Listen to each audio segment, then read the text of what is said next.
आणि म्हणून आपण विविध संतांची वचनं बघू. या विविध संतांच्या वचनामध्ये हीच बाब सगळे संत सांगतात.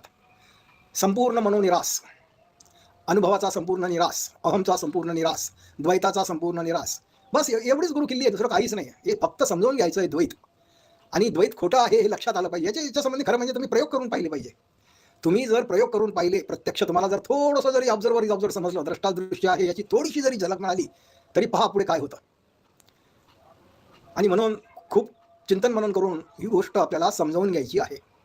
आणि ही समजली तर मग सगळे संतही तीच गोष्ट सांगतात हे आपल्या लक्षात येतं. मग कोणीच काही सर्व संत जे काही आहे ते जाणलेलं असतं. आणि मग ते संत वेगळं कसं सांगतील? सगळे संत एकच सांगतात. आणि ते कसे एक सांगतात ते आज आपण काही विविध संतांची वचनं बघू आणि त्याच्यावर अत्यंत थोडक्यात त्रोटक असं निरूपण करून पुढे जात जाऊ. कारण की आपल्याला बऱ्याच काही संतांची बरीच काही वचनं बघायची आहेत आणि म्हणून आपण ती थोडक्यात बघू. हे बघा, मुक्ताबाईच्या त्या ताटीच्या अभंगामध्ये एक असं चरण येतं. काय मुक्ताबाईला, जे ज्ञानेश्वर रुसून बसलेले ताटीमध्ये दरवाजा लावून, मुक्ताबाई ज्ञानेश्वराला म्हणते, मन मारोनी उन्मन करा, ताटी उघडा ज्ञानेश्वरा. बघा मुक्ताबाईंनी काय सांगितलंय. माऊलीपेक्षा लहान आहे, परंतु सूत्र माहिती आहे, सूत्राचा अनुभव आहे. आणि थोडेसे रागावलेले ज्ञानेश्वर, त्यांना त्याचा विसर पडला की काय, आणि म्हणून त्या त्यांना आठवण करून देत आहेत की मन मारोनी उन्मन करा आणि ताटी उघडा ज्ञानेश्वरा. म्हणजे मनाचा निरास, अहमचा निरास, अनुभवाचा निरास, हेच सांगितलं मुक्ताबाईंनी, दुसरं काही सांगितलं नाही. संत एकनाथ महाराजांचे जे गुरु आहेत जनार्दन स्वामी, ते जनार्दन स्वामी काय सांगतात बघा. एकनाथांना केलेला हा उपदेश आहे. साधना समाधी नकोबा उपाधी, मन समबुद्धी करी आधी. काय म्हणतात? साधना समाधी नकोबा उपाधी, मन समबुद्धी कर आधी. आता आपण जे गेल्या 5-6 दिवसामध्ये पाहिलं की मनाचं समत्व हीच गुरुकिल्ली आहे. समत्व चित्ताचे तेच सार जाण तू योगाचे.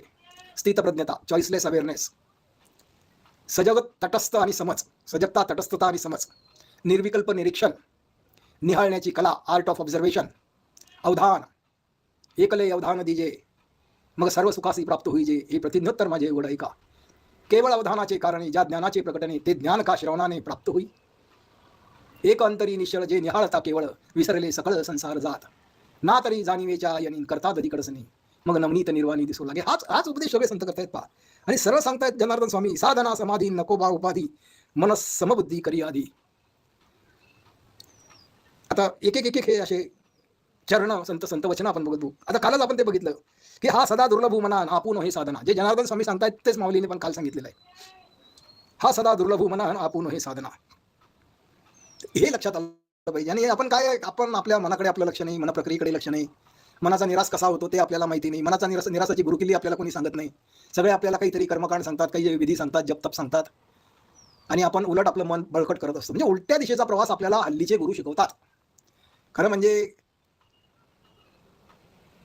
सद्गुरू आणि हे जे काही शिकवणारे लोक आहेत यांच्यामध्ये फरक आहे. हे कुठेतरी आपले वाचतात, ऐकतात, कोणातरी माणसाजवळ बसतात. आता ज्याच्याकडून यांनी हे सगळं ऐकलेलं आहे त्याला जर काही समजलेलं नसेल तर यांना काय समजणार आहे. आणि यांनाच नाही काही समजलेलं तर यांच्या समोर बसलेल्यांना, आता जे यांच्या समोर, यांना काय समजणार आहे. आणि म्हणून आज सर्वत्र अंधार आहे. कारण की आत्मज्ञानाची गुरुकिल्लीच ही पारंपरिक मंडळी विसरून गेलेली आहे. आणि म्हणून परंपरेमध्ये आत्मज्ञानी क्वचित आढळतात. क्वचित म्हणजे जवळजवळ नाही, ही फॅक्ट आहे. आणि म्हणून आपल्याला ही गुरुकिल्ली समजून घेण्याचा आपण प्रयत्न करतोय. हा सदा दुर्लभ मना आपुन हे साधना. आता कबीराचा एक दोहा आहे बघा की ज्याच्यामध्ये ते म्हणतात, कर्म तेरे अच्छे तो किस्मत तेरी दासी, नियत तेरी अच्छी तो घर में मथुरा काशी.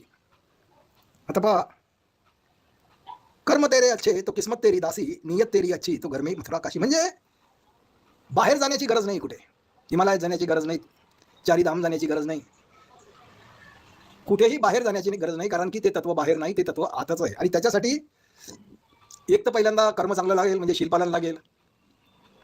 आपलं जर शीलपालन, प्रत्येकाने विचार करावा, आपण खरोखर शीलपालन करतो का? आपण खोटं किती बोलतो, आपण किती बंडला मारतो, आपण कसं कोणाला फसवतो, आपण कसे स्वार्थी आहोत, हे सगळं जर आपण बघितलं, आपल्याला पाहिलं तर आपल्या लक्षात येतं की आपण एक चतुराईच्या नावाखाली बदमाशी करत असतो. आणि मग अशा स्वार्थी मनाला कधीही आत्मबोध होत नसतो. म्हणून कर्म चांगलं पाहिजे, याचा अर्थ शीलपालन चांगलं पाहिजे. आणि कर्म समजलं पाहिजे की हे कर्म मल्टिप्लाय कसं होतं, हे कर्म निराश कसं होऊ शकतं याचं सद्गुरूकडून हे सगळं शिकावं लागेल.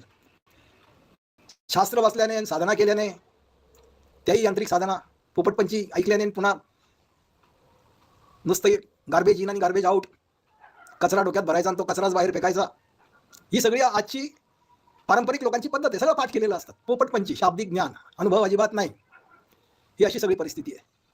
आणि म्हणून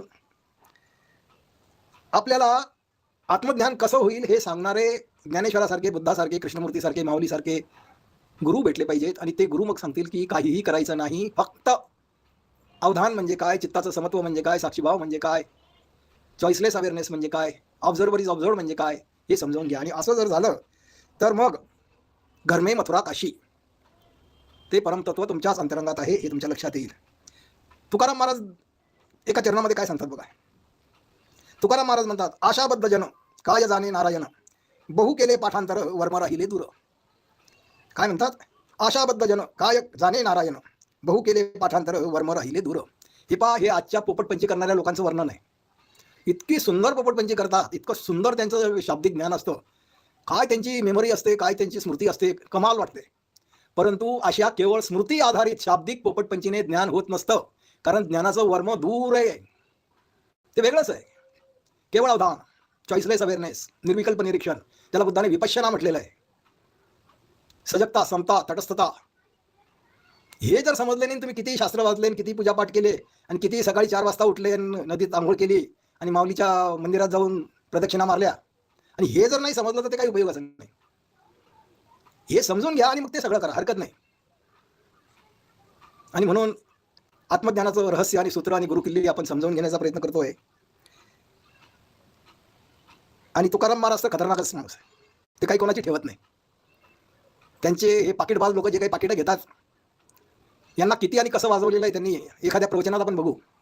त्यांचे सगळे जे काही अत्यंत कठोर असे जे अभंग आहेत ना, ते अभंग आपण एखाद्या प्रवचनात बघू. असं झोडपलेलं आहे यांना की बस, अत्यंत कठोर शब्द वापरले त्यांनी. पण आपल्याला काही लाज लज्जा नसते, शरम नसते, आणि आपण आपले पाकिटं घेण्याचे धंदे चालू ठेवतो. आता तुम्हाला सांगतो बा, हे सप्ताह चालू आहेत सगळीकडे. आमच्या गावाच्या आजूबाजूला 3, 4, 5 सप्ताह चालू असतात. इतके पैसे मागतात हे बब लोक, काही त्याला लिमिटच नाही. कोणी 25,000 मागतं, कोणी 40,000 मागतं, कोणी 50,000 मागतं, कोणी 70,000 मागतं, आणि ते पैसे दिले नाही तर ते तारीख देत नाहीत. लाख लाख रुपये मागणारे लोक आहेत. कथा सांगणारे, ते रामायण सांगणारे, ते एक मोठे विदर्भातले महाराज, त्यांचे आकडे आहे, तुम्ही ऐकले तर तुमचे डोळे फाटून जातील. डबल आकडी लाख असतो, डबल आकडी. अजून खरे आकडे सांगितले तर तुम्हाला अजून आश्चर्य वाटेल. मग हा स्मृतीचा आणि पोपटपंचीचा आणि शाब्दिक ज्ञानाचा खेळ चालतो. आणि म्हणून यांना पाकिटाची आशा असते, पैशाची आशा असते. म्हणजे मला असे महाराज माहिती आहेत की जे पाकिट जर त्यांना आधी दिलं नाही तर व्यासपीठावर चढत नाहीत. आधी पाकिट ताब्यात घेतात आणि मग व्यासपीठावर चढतात, कारण नंतर देतात की नाही देतात काय गॅरंटी. असे महाराज मी पाहिलेले आहेत. एक महाराज असे होते, त्यांनी पाकिट बिकिट घेतल्यानंतर गेली त्यांची गाडी पुढे गेली आणि 5-10 किलोमीटरवरून परत आले. का बरं? तर त्याच्यात 500ची एक नोट कमी होती. हा असा प्रकार आहे सगळा. सगळ्यांनी लाज लज्जा सोडलेली आहे. आणि म्हणून इथे तुकाराम महाराज त्यांना ठोकून काढतात की आशाबद्ध जन काय जाणे नारायण, बहु केले पाठांतर वर्म राहिले दूर. आणि ते परमतत्व समजायचं असेल तर मन निर्विकल्प झालं पाहिजे, द्वैत संपलं पाहिजे, तो अहंभाव गेला पाहिजे, तो तुलना करणारा, आशा करणारा, इच्छा ठेवणारा, काहीतरी महत्वाकांक्षा असणारा, काय तर म्हणे आम्ही मंदिरं बांधू, इतके मंदिरं बांधू, काय